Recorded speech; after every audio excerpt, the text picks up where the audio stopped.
Keputihan.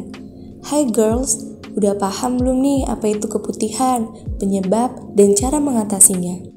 Keputihan adalah kondisi ketika lendir atau cairan keluar dari vagina.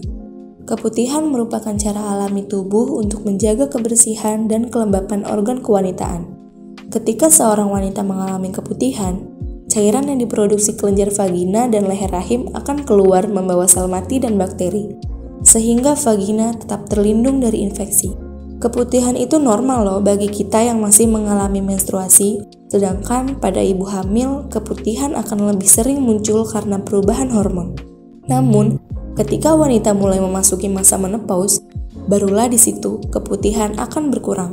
Tetapi hati-hati ya jika cairan keputihan mengalami perubahan seperti warna, tekstur, dan bau, karena ini adalah tanda keputihan yang tidak normal yang disebabkan oleh infeksi. Gejala keputihan. Keputihan yang tergolong normal akan terlihat dari cairan yang keluar dengan tanda sebagai berikut. Bagi Anda yang ingin konsultasi dengan dokter di klinik Al-Kindi, namun terkendala jarak dan waktu, kini kami membuka pelayanan konsultasi online via Zoom.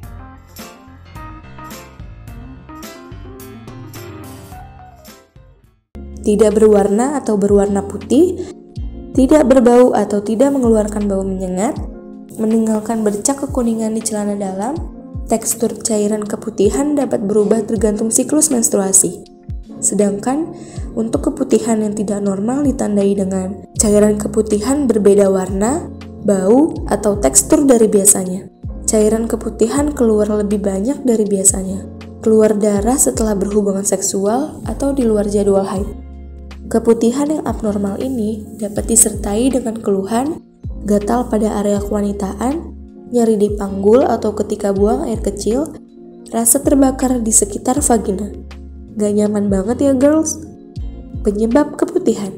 Kamu tahu nggak kalau keputihan yang dialami setiap wanita itu berbeda-beda? Mulai dari jumlah cairan yang keluar hingga warna dan tekstur cairan. Kondisi ini dipengaruhi oleh perubahan hormon di dalam tubuh.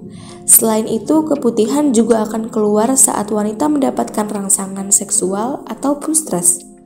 Sementara itu, keputihan yang tergolong tidak normal disebabkan oleh vulvovaginitis, infeksi baik karena jamur, bakteri yaitu vaginosis bacterialis, gonore, dan chlamydia, atau parasit yaitu trichomoniasis. Selain infeksi, keputihan juga dapat menjadi tanda dari kanker rahim atau leher rahim.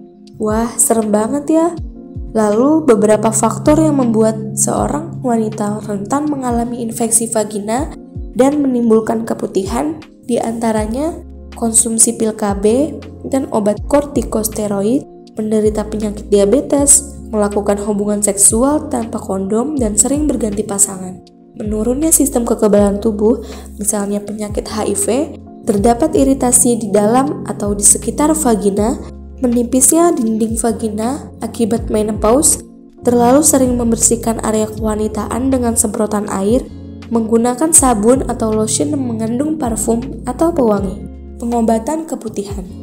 Kalau kamu mengalami keputihan yang tergolong normal, tidak memerlukan penanganan medis secara khusus, karena ini dapat dilakukan dengan membersihkan area kewanitaan secara rutin.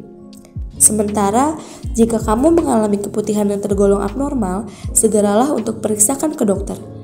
Dokter akan memberikan terapi obat untuk mengobati keputihan abnormal, seperti antibiotik untuk menghilangkan bakteri penyebab keputihan, anti jamur, anti parasit. Selain dengan obat-obatan dari dokter, keputihan juga bisa diatasi dengan obat keputihan tradisional, contohnya rebusan daun sirih. Pencegahan keputihan. Membersihkan vagina setelah buang air kecil, buang air besar, serta berhubungan seksual, lalu kemudian dikeringkan. Hindari menyiram atau membersihkan vagina dengan semprotan air. Cara ini beresiko menghilangkan bakteri baik yang melindungi vagina. Gunakan celana dalam berbahan katun dan hindari menggunakan celana dalam yang terlalu ketat. Hindari menggunakan sabun atau produk kewanitaan yang mengandung parfum.